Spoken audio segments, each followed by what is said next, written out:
Hello there, Scorpio. My name's Frankie. I'm a clairvoyant, clairaudient medium, and an empath. This reading's for Scorpio for March of 2021. Boy, oh boy. For everybody who's new out there, we pull 4 cards for the month. We'll use the bottom card on the deck for kind of an overall view of the month. And we'll pull an angel card at the end of the reading, hopefully to bring everything together for us. Now, I am an empath, so I have a weird speech pattern. I speak as if I'm you. I guess that makes all you Scorpios name Frankie for the time of the reading. Look at your moon sign and your rising sign. You'll get a more comprehensive view of the month. And I don't think the cards are going to go week by week.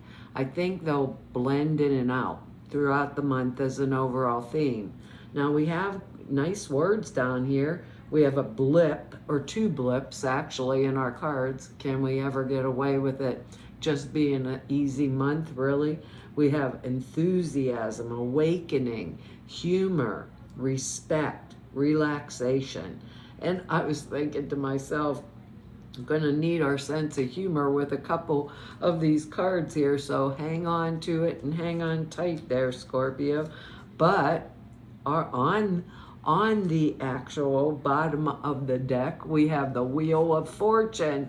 That is excellent news. It means that things have been put into motion that are unstoppable now. So no, they're unstoppable no matter what we do. So we've done something. Maybe these are examples, like maybe quit a job, made travel reservations, ended a relationship, or opted out of a friendship, something along those lines, or any other situation. You know, we just set it in motion and that's the end of that.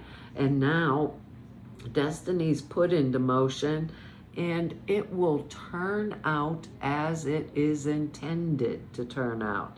There's little more for us to do other than go with the flow, or step on and take the ride, go with the flow, step on and take the ride.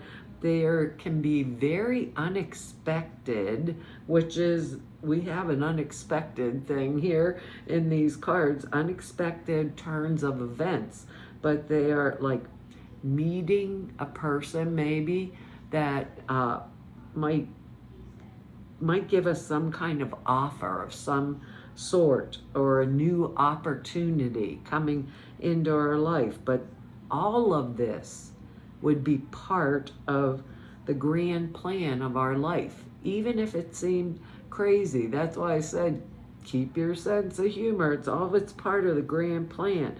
This card is the precursor for good fortune, and the card is 10, and that's the number of total completion. So this is the thing that's coming into our life, and like as the end result of whatever's happened or is in the process of happening or will happen shortly. Because our next card here is the 9 of Pentacles. Excellent energy. It means independence from financial concerns and worries, because we always get worried about things. There's abundance to be gained by proper management of our affairs, time of arrival, of having accomplished something and feeling very secure. We have integrated all the factors in our life into some type of a secure base. Now we would be enjoying money, resources, physical energy, because these are Pentacles, are physical earth plane energy, physical energy in some kind of a smooth combined type of flow. So plenty all around us, material plenty, material well-being, safety, success comes with this card. We're experiencing life like everything's good. It's all coordinated. It's all falling into place, kind of the way it was basically planned to fall into place, I think, because we got that Wheel of Fortune card there. So it would be fun. It would be a time of awakening, a time when we can finally relax and kind of let down for a little bit. This next card here is the one I think means we better keep our sense of humor, because the next card here is the Tower, and I was like, oh, that was looking so nice for us, and then what comes up here, the Tower. People can this represents some kind of a catastrophe or something that's happening in our life, like whatever disruption or adversity. It needs to be faced right now, and because it's for the best. It represents the overthrow of like false ideas, things that need to be gotten rid of, that are holding us back or holding us down. So when we think about it in that perspective, it's not a negative card, it's a positive one. You know, these are things that are in our way, you know, and they shouldn't be there. We want them out of our lives. But most people do not like change, and anything that upsets our regular routine makes us feel like we're in some type of chaotic state. Sometimes there is some kind of loss that comes with the Tower card. It could be personal, financial, breakup of a marriage.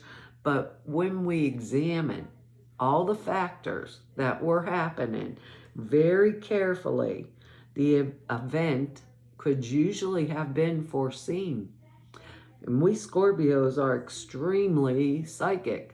So the event could have been foreseen if we had only been willing to face the facts about what's going on around us. You know, I think a lot of times we don't want to face the facts. If something's going wrong in our lives, we would like to turn around and say, I want it out, but we really don't change it.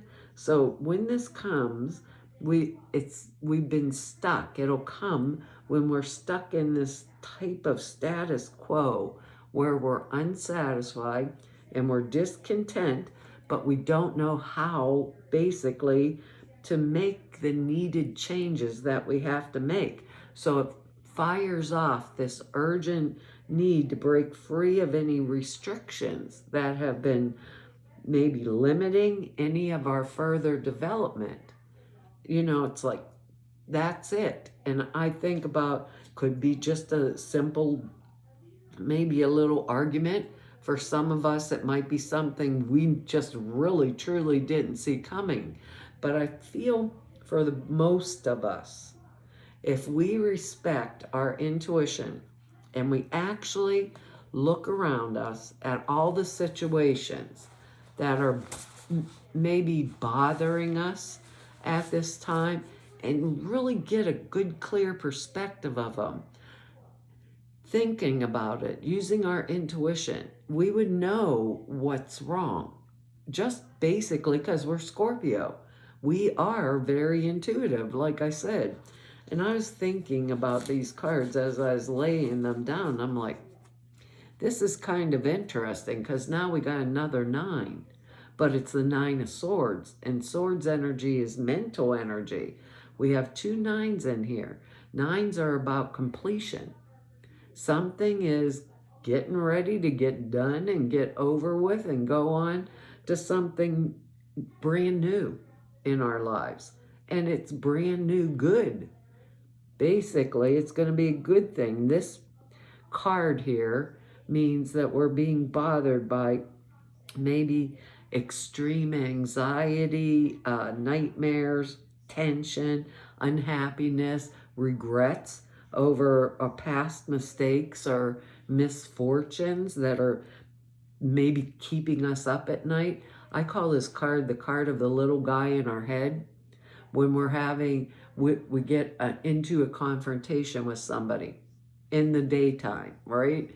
And we get home and we're still angry and we're saying, I should have said that and I should have said that. And then we forget about it. And at night when we go to bed, we wake up and say, I should have said that. And we're too late because we're the one losing all the sleep and it didn't even bother the other person at all. So this person is unhappy, basically, and tense, and in a tense state of mind, whether the facts bear it out or not. You know, whether there's anything going on, it is possible that the fear is based on reality, but the saying is, what you fear the most never ever happens. It's the tiger at the door. I'm screaming, the tiger's at the door, don't open the door, don't open the door. It keeps knocking and knocking. I open the door and it's a kitty cat. So it's this type of energy that comes with this card. Indicates our minds being troubled by something, maybe bad dreams or all these weird things that could happen. And sometimes we'll get into those kind of things. Where they come from maybe is like an unknown factor, but it's coming. So if we probe into it, we'll probably be able to reveal what's trying to come to the surface to be basically recognized and resolved, you know, because we have the word awakening in here. We want to resolve whatever situation's bothering us. It can sometimes with the cards, you can actually need psychological counseling, but I'm betting for the most of us, no, there's something that's bothering us, right? And it's just that no matter how painful it seems, we need to remember that 9 is completion. It's the number of completion. This card indicates changes that we're making right now we're making them to forecast a better future. So anything we're doing right now and anything changes we're making right now, it's going to be because we want to make our future better, more lighter, better, more conducive to what it is that we truly want or desire in our own lives, you know? Because the next card here is the Star. And that's what I was thinking of when I saw that 9 of Swords, but the 9 of Pentacles is in there too. So the Star card is an excellent card. It means we're experiencing some type of a new flow of energy and a new flow of confidence. And we have the World card here to go with it. New energy, new confidence, where we're at a significant point of departure, a place that we've been preparing ourselves for, basically for a long time, you know? Maybe for years we've been getting ready for this change. And because of that, we get assistance from the invisible world, spirit, and we get it from the material world also. So good things are coming to us because we are in the pure flow of the energy of the universe. That's our word awakening down here.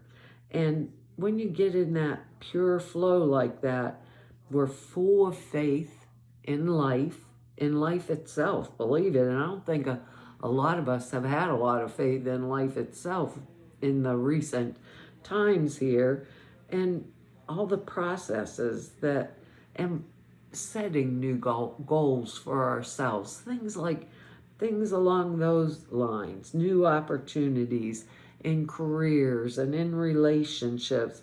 And because we're in tune this month with that natural abundance of the universe, the likelihood that we are going to be getting the benefits coming from the material world here on the earth plane, like our 9 of Pentacles energy there, in the form of money, possessions, maybe recognition sometimes, assistance, all kinds of assistance for whatever it is that we need help with is going to come to us, you know?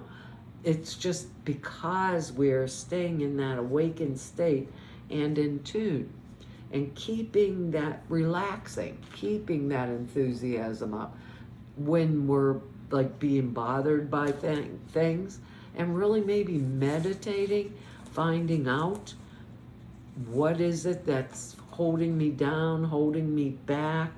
What is it do I want to have happen in my life versus need? Because we can't manifest when we really need. I know that doesn't make sense, but it's a truth. We have to want, we need to desire something to come into our lives. All that energy is beginning to come, like, I don't know even how to say this, like wrap up into one package because it's time.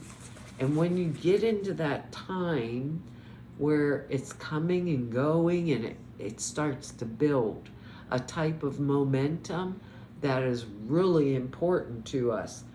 So I think that standing and recognition of whatever it is that's bothering us and making the changes that we need to make so we're back in the flow.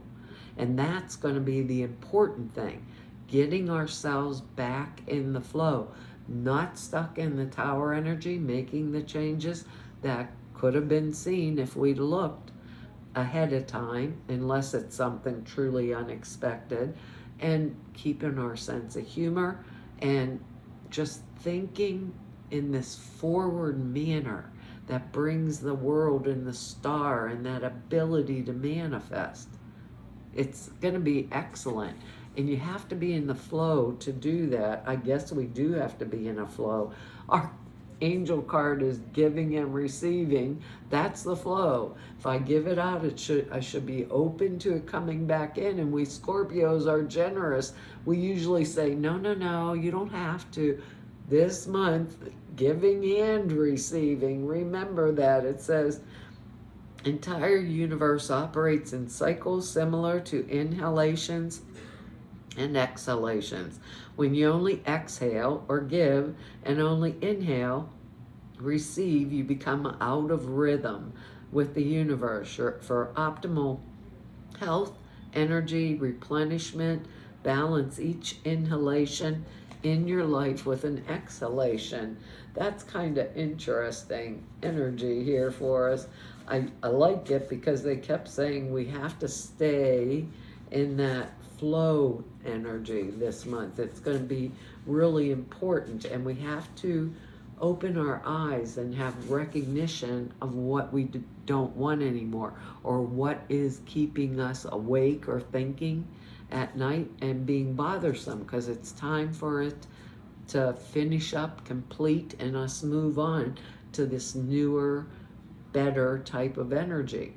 So with that word respect in here, I'm thinking this tower incident could be looking at where am I being disrespected maybe in my life. And if I am, making a change, maybe standing up, maybe speaking what is truth around it. The angel sent this card to you because you're giving and receiving ratios out of balance lately. If you've been giving much more than receiving, you've likely been feeling that others are taking advantage of your kindness. If your imbalance is in receiving more than giving, you may have felt uneasy, depressed, or guilty. While it's impossible to perfectly balance giving and receiving, each day you can strike a healthy balance. To do so, make sure you give something like time, money, gift, compliment on a daily basis without expecting anything in return. On the same day, be a gracious receiver. To unexpected offers. Be a gracious receiver of help, of compliments, or other gifts. Say thank you without embarrassment or guilt. in relationships where you are the primary giver, which is the truth for us, where you are the primary giver, you know, where I lost what I was, where you are the primary giver, express your needs and ask for help. In your relationship, make sure you both give and receive. The situation you're asking about requires balanced male and female energies. To receive, first you give, tithe whatever it is you need more of, time, money, items, and so on. Affirm, I now receive good graciously into my life. Don't say no, say thank you. That's the thing we Scorpios need to give our word down here. Relax around. Well, Scorpio, that's our reading for this month. I want to tell you all, thank you for your likes, shares, subscribes, and your comments. I read each and every one of them. I really appreciate them. If anybody wants to know more about me, or if you just want to neb about me, or you need an appointment, all the information's down below the screen in the About section over at the website. Over at the website, there's 2 short videos. One explains the prayer class I put out there for you, and the other explains the sutras classes. The prayer class tells you how to format prayers, why you do them the way you do, and the sutras are simple thought forms that you put into a meditation. It takes 5 minutes a day, and it enhances the clear perceptions dramatically. The videos are over there that explain them. So to all of you I've met through 5 whole years of YouTubes, and everybody I've met through 33 years of this work, I want to tell you all, it's been an honor, a privilege, and a pleasure to serve you. Hopefully I will see you back here next month. Bye-bye.